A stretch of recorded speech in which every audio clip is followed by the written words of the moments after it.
Hey everyone, Simon here, and this is another Maia update. So this build has got a bunch of really nice optimizations, a lot of fixes in it, and a new ray marched shadow system that voxelizes the world and produces real-time shadows on every single light in the game, which is quite a scary thing because, as you know, Maia can have hundreds or even thousands of lights on screen at once.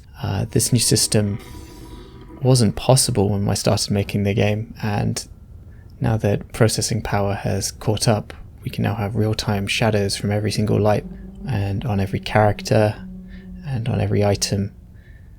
Even the smallest lights, like the little bugs flying around or the doorways, can cast lights and dynamic shadows, and it really improves the look of the base, and it really adds contrast and visual interest to the game. We couldn't do this a few years ago because for every shadow you want in the game you'd have to render a depth pass of the light that you want a shadow for, and this would be far too expensive to do for hundreds and hundreds of lights.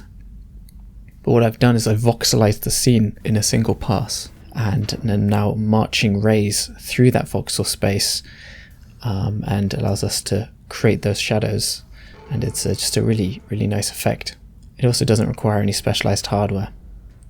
Next up, a lot of people like the middle click menu for placing items, so I've just added it in for placing rooms, so you can just middle click in the mode and grab the room you want and place it if you don't want to cycle through every single room. We also have a bunch of small UI changes. A lot of buttons and borders have slightly darker rims around them and are more readable in high contrast things. So as you can see outside, you can actually see the buttons a bit better, and several pieces of text have been fixed. Lots of little UI bugs.